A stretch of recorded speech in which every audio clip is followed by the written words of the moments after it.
जय जिनेन्द्र। ओम नमो अरिहंताणं। ओम नमो श्री सिद्धाणं। ओम नमो आयरियाणं। ओम नमो उवझायाणं। नमो लोय सव्य साहुनं। नमो लोय सव्य साहुनं। ऐसो पंच नमोकारो सव्य पावन पणासनो। मंगलानं च सविसिं पडवं भवै मंगलम्। पडवं भवै मंगलम्। प्रयुषन पर्व पूरे साल में आने को तो 3 बार आता है ये पर्व, लेकिन जो प्रचलित है वो है भादौ के महीने में। और भादौ के महीने में आने वाला जैन धर्म का ये पर्व, जैन यानी जीत जान, जिन से बना जैन, और जिन यानी जिन्होंने जीत लिया हो अपनी इंद्रियों को। ऋषभ देव से लेकर 24वें तीर्थंकर भगवान महावीर, प्रथम तीर्थंकर ऋषभ देव, जिनके बारे में हमें वेदों में मिलता है वर्णन। नमीनाथ, ऋषभ देव और 2-3 तीर्थंकरों के बारे में हमें वेदों में इनका परिचय मिलता है। भगवान महावीर ऐतिहासिक पुरुष, बुद्ध के समकालीन। मुझे समझ में नहीं आता कि धर्म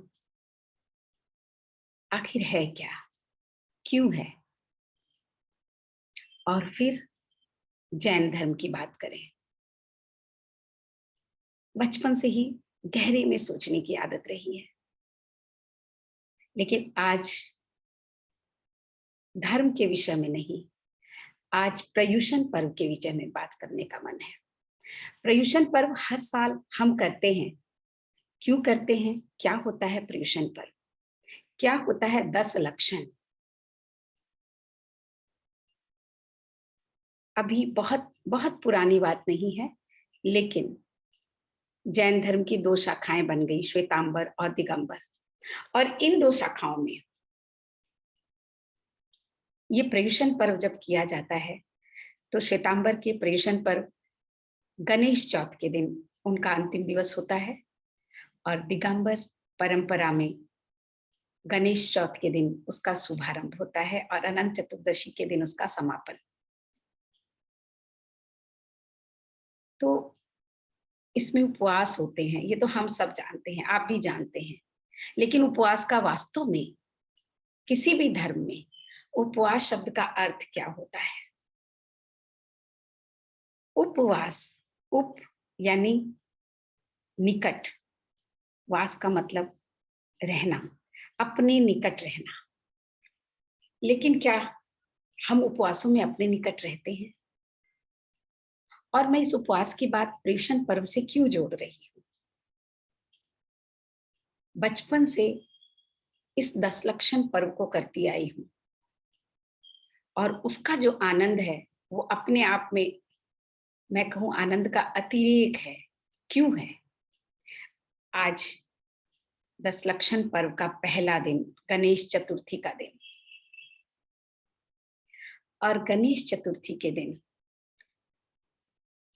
जब ये पहला दिन होता है तो आज किसी से बात हो रही थी, और बात होते होते मेरे दिमाग में एक विचार आया कि किसी को पता नहीं होता कि वास्तव में ये प्रयुषन हम करते क्यों हैं।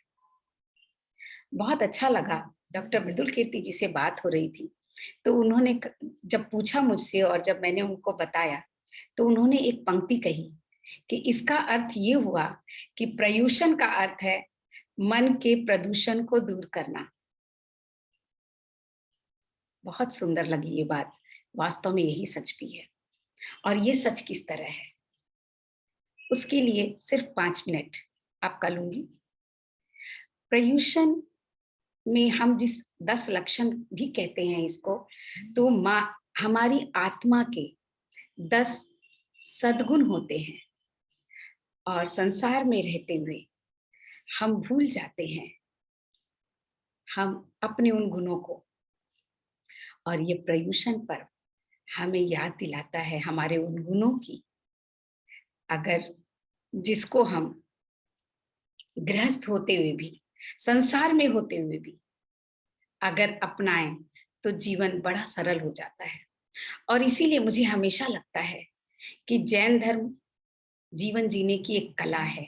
वो कोई संप्रदाय नहीं है, वो कोई रूढ़िवादी परंपराएं नहीं है, वो क्रियाकांड का एक समूह नहीं है। वो जीवन जीने की एक परंपरा है, एक कला है जीवन जीने की। अगर इसे हम सीख लेते हैं तो जीवन कितना मधुर, कितना आनंदमयी हो सकता है। तो आज पहले दिन हम किस गुण की बात कर रहे हैं? जब हम 10 लक्षण की बात करते हैं तो 10 दिनों की बात होती है 10 लक्षणों के लिए, और इस 10 दिनों में हम एक एक गुणों को लेते हैं, उसके बारे में पढ़ते हैं, उसके बारे में समझते हैं, और कोई संकल्प भी लेते हैं उस गुणों के बारे में। तो निश्चित ही प्रयूषण यानी मन के प्रदूषण को दूर करने वाला है। और कैसे है ये आप देखिए। पहला जो गुण है, आज सिर्फ मैं पहले गुण की बात करूंगी, हर रोज मैं आपसे एक एक गुणों की बात करती चली जाऊंगी। तो पहला गुण हमारा क्या है? पहला गुण है उत्तम क्षमा। क्षमा शब्द तो हमने हमेशा सुना है, लेकिन उसमें उत्तम और क्यों लग जाता है? क्षमा तो अपने आप में ही उत्तम होती है, लेकिन फिर भी इन सारे 10 गुणों में महावीर ने क्षमा शब्द के आगे उत्तम, ब्रह्मचर्य के आगे उत्तम, अपरिग्रह के आगे उत्तम, सत्य के आगे उत्तम, हर शब्दों के आगे उत्तम शब्द भी लगाया है। तो जरूर कुछ ना कुछ तो गुणता होगी इसमें। तो आज पहला दिन उपवास का, यानी अपने पास वास करने का, अपनी आत्मा में वास करने का, अपने को जानने का और अपने को समझने का। तो जैन धर्म के व्रत इसलिए भी मुझे बहुत प्यारे लगते हैं, क्योंकि इनमें खान पान में बहुत शुद्धि और बहुत सात्विकता बरती जाती है। बहुत हल्का भोजन किया जाता है, और न किया जाए तो और श्रेष्ठ है, क्योंकि तब अपने निकट रहने का आनंद कुछ और ही हो जाता है। तो आज मैं बात करूंगी उत्तम क्षमा, जो कि आज के पहले दिन का पहला गुण है। देखिए बहुत सुंदर है। उत्तम क्षमा मार्दव आर्जव भाव है, सत्य शौच संयम तप त्याग उपाव है, आकिंचन ब्रह्मचर्य धर्म 10 सार है, चहुगति दुखते काढ़ी मुक्ति करतार है। इनमें इन 10 गुणों की बात आ गई, और अब एक एक गुणों को। पीड़े दुष्ट अनेक, बांध मार बहुविधि करी, पीड़े दुष्ट अनेक, बांध मार बहुविधि करे, धरिए क्षमा विवेक, कोप न कीजे पितमा। उत्तम क्षमा गहो रे भाई, इह भव पर भव, इह भव पर भव सुखदाई, गाली सुनी मन खेद न आनो, गुण को अवगुण कहे अयानो, कहिए अयानो वस्तु छीने, बांध मार बहुविधि करे, घर ते निकारे तन विदारे, बैर जो आप आपद धरे, तय कर्म पूरब किए खोटे, सहे क्यों नहीं जियरा, अति क्रोध अग्नि बुझाए प्राणी, साम्य जल ले सियरा। ये 10 लक्षण पर्व की पूजा का एक अध्याय कह सकती हूँ। उत्तम क्षमा के रूप में एक अध्याय, पहला पाठ का पहला सूक्त कह सकते हैं इसे। और आज का दिन यानी मन में उत्तम क्षमा कैसी? सबसे क्षमा और सबको क्षमा कर देना। और किस तरह से इसका इसमें बड़े अच्छे ढंग से सार दिया है कि कितने भी दुष्ट पीड़ा देते रहें, बहुत तरह से तुमको मारते पीटते रहें, लेकिन क्षमा का विवेक रखिए और कोप मत करिए, गुस्सा मत करिए। इस क्षमा शब्द को, इस उत्तम क्षमा शब्द को अगर आप अपने जीवन में धारण कर लेते हैं तो इस भव में और पर भव में यानी दूसरे भव में भी आप हमेशा सुख से रहेंगे। और कब कब गुस्सा आता है? गाली सुनी मन खेद न आनो। अगर किसी ने आपको गाली दी है तो उसमें मन में दुख मत करो। कैसे दुख ना करें? किसी ने गाली दी और दुख ना हो?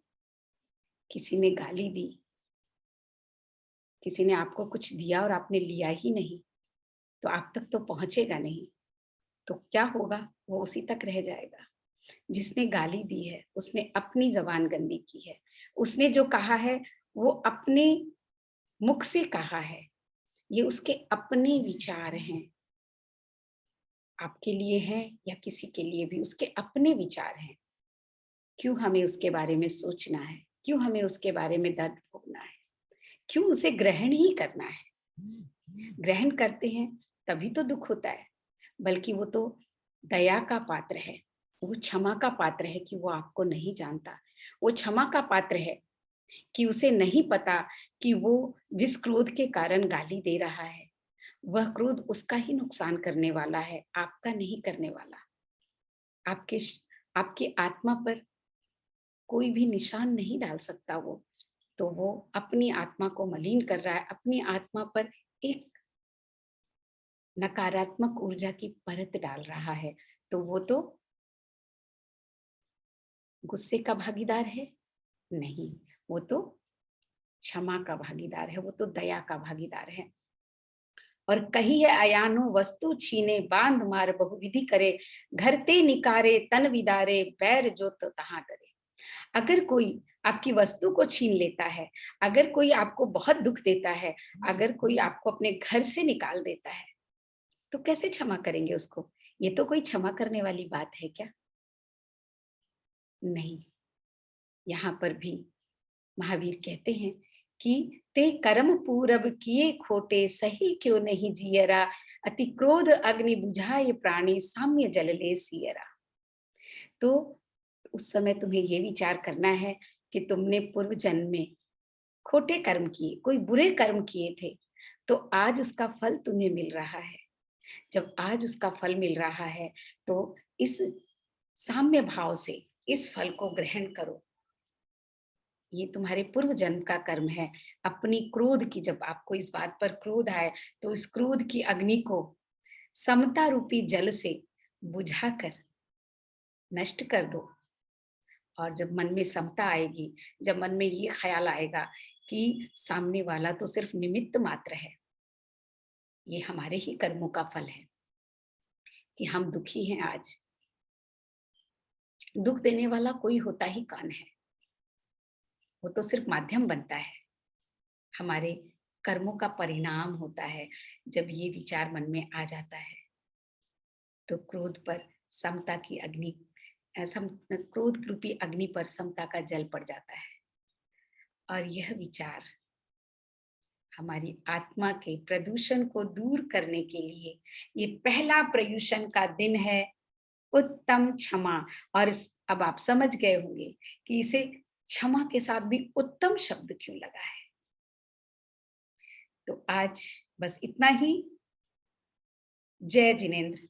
कल हम दूसरे गुण को लेंगे जिसके बारे में हम बात करते हैं, और वो है उत्तम मार्दव।